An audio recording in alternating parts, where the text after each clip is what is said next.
I just wanted to make a quick short ride video about my new bike. Well, it's not new. I bought it used recently from my local dealer. 2022 ZH2 SE supercharged Kawasaki. Pretty cool bike, like it so far, and figured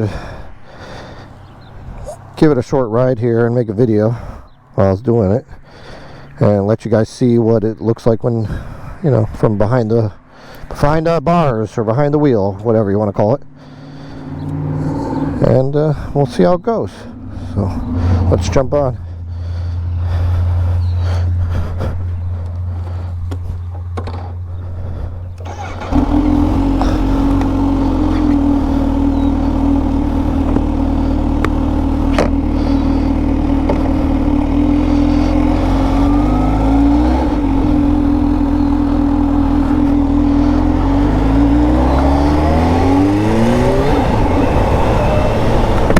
So the story behind this bike is that guy bought it last year, never rode it, put 100 miles on it, and then sold it back to the dealer. I don't know exactly why, if he couldn't handle it or for financial reasons or just didn't like it or whatever.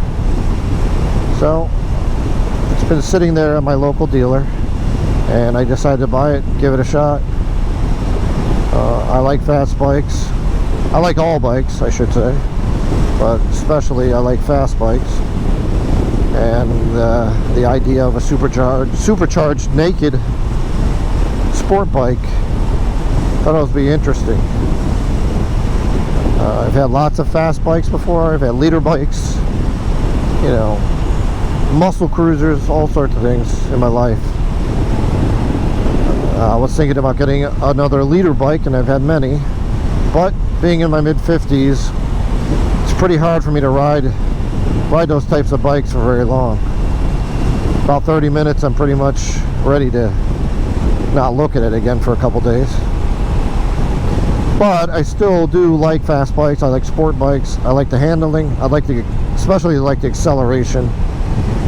I don't so much care about the top end anymore. I don't need to go 180 miles an hour down the highway.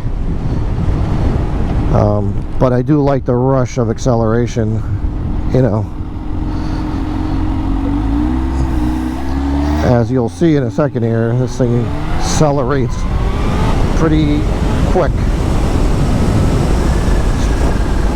And that was about quarter throttle.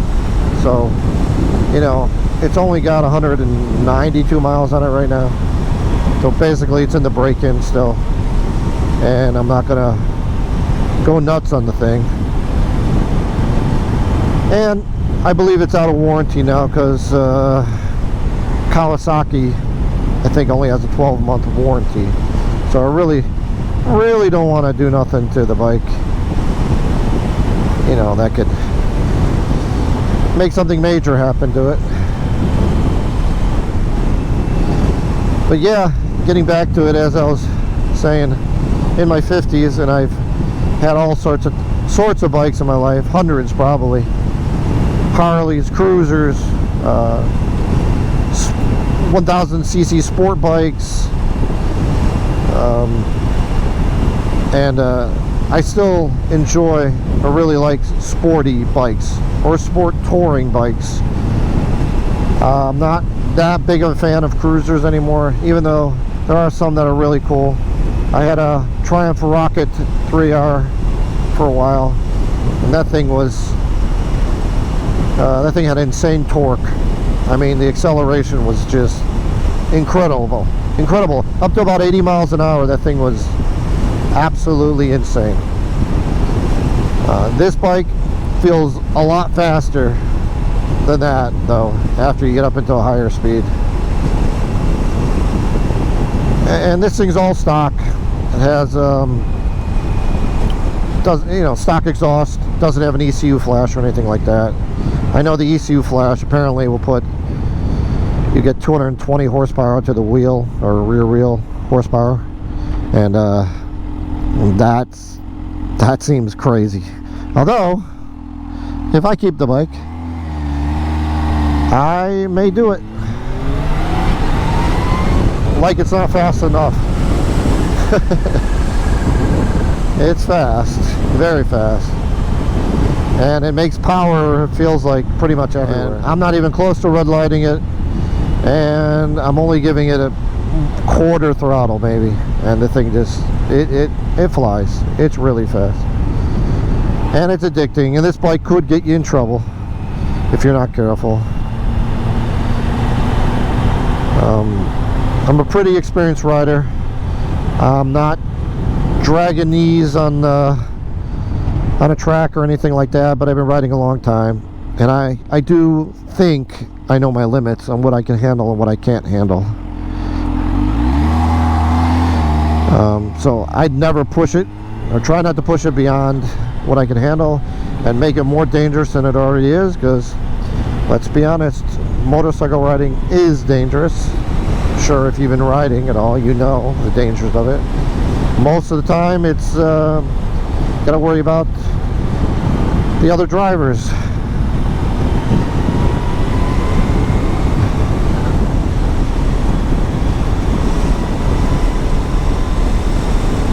So as I'm going through this small section of twisty-ish roads near where I live, the bike seems to handle really well. It doesn't feel lazy. I know it's heavier than a lot of these other brands or these other naked bikes, but for what it is, it seems like it handles fine. I don't know if I want to try a track day with this type of bike. I'd probably want a leader bike or a lighter naked bike, like maybe the Ducati Street Fighter or something like that. But for the type of riding I do, and probably most people do, it's just around town. It seems fine.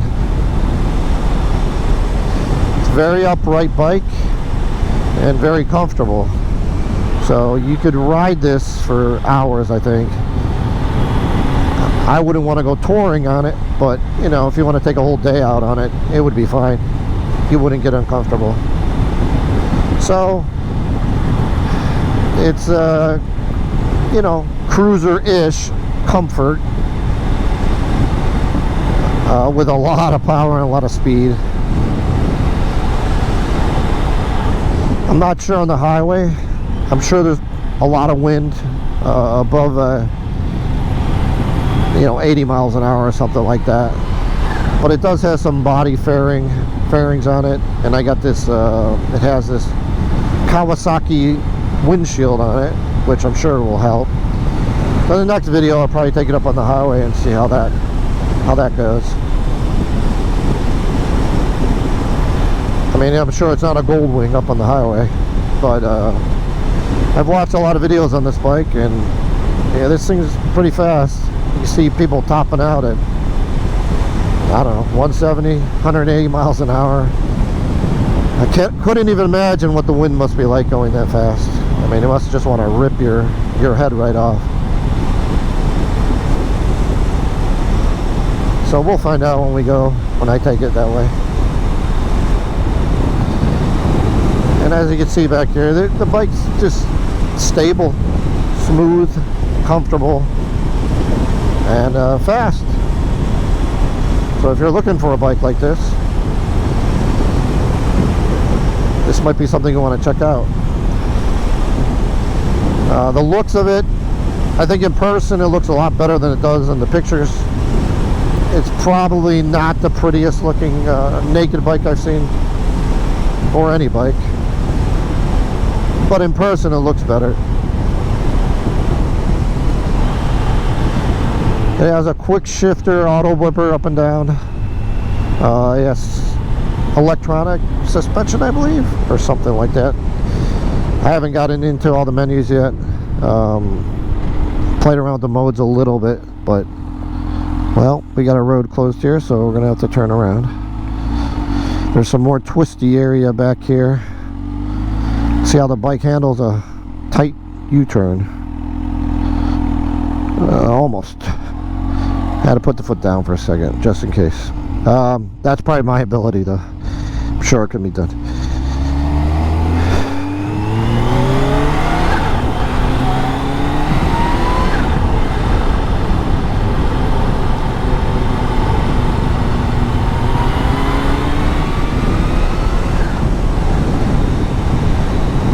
Another naked bike that looks cool to me that came out not very long ago, or this year, was the BMW M1000R, single R. 205, 208 horsepower, 210 horsepower, something like that. Naked bike. But that bike is an expensive bike. I guess the black one, the competition pack or whatever they call it, is around 27K. Plus whatever fees and taxes and this and that, you're probably pushing upward of $30,000 for that bike. Is it worth it? I have no idea. Maybe. If you can afford it, it's worth it. So if you like riding and you like this style of riding, and you can afford it, it's worth it in my mind, regardless of the danger of riding motorcycles.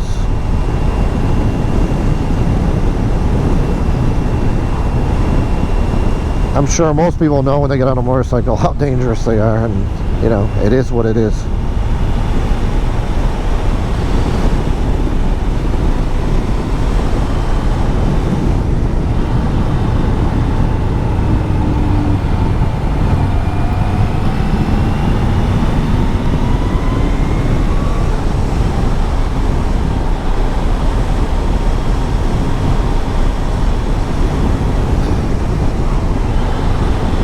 You can hear the supercharger chirping a little bit when I'm downshifting. It's pretty cool. I think the bike does need an exhaust though. It would make it sound a lot better. It's pretty quiet. I don't really like really quiet bikes. I guess if I were doing long distance touring or on a touring bike, you know, like a Goldwing or some kind of, you know, sport touring bike, I think you might want it quiet because you're on it for so many miles. But a bike like this, I think I would definitely will think about doing exhaust. That's if I keep the bike. I get sick of bikes really fast, and you know, sometimes I'll change it within weeks or months. I don't know. And I'm not rich, but you know, it's just one of those things that I do spend my money on. And financially, it doesn't make any sense. But you only live once, and this is one of the things I love to do, and so that's where I spend my extra money on bikes.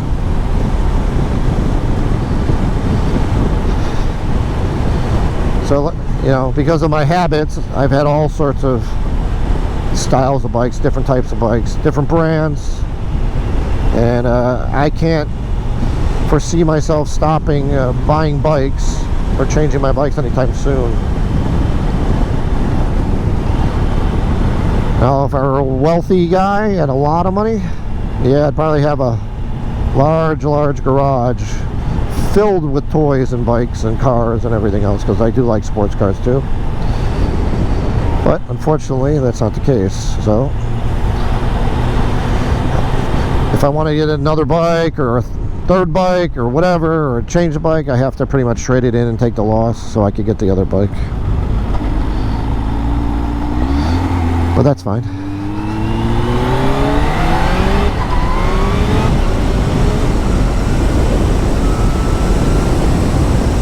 Yeah, very fast bike. A lot of fun to ride this bike so far, but I don't want to go, like I said, I don't want to go nuts on it yet. Floor, you know, wide open throttle and all that, and redlining it, I think that's not wise. We'll wait for this thing to hit the break-in miles, which I think is about 600, and then get the first service and let her rip from there and see how it goes.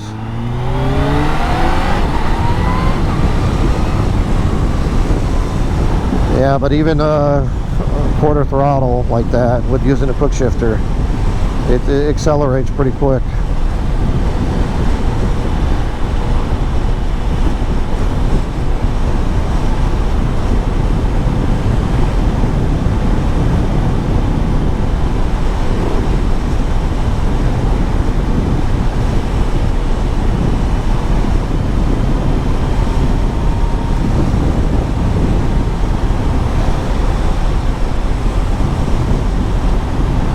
And if any of you are watching this and you own this bike, I'd be curious to see in the comments what you think about it, or if you had it, sold it, whatever, still have it, what do you think about it? And also, if anybody's had it flashed, you know, with exhaust and this and that, how much it changed the bike's power. I'm sure it's insane, but just would like to know. This bike doesn't, there's not that many videos from non-professional, I would say, riders or professional, you know, these guys that review these bikes. I'm always more interested to see, like, you know, someone who bought it, like a guy like me bought a bike like this, and what they think about it. That to me is more valuable than professional reviewers would be.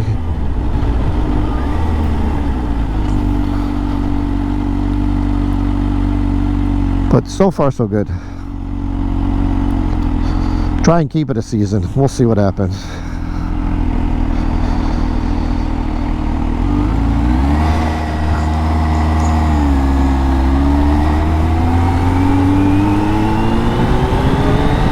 So I'm going to end the video, and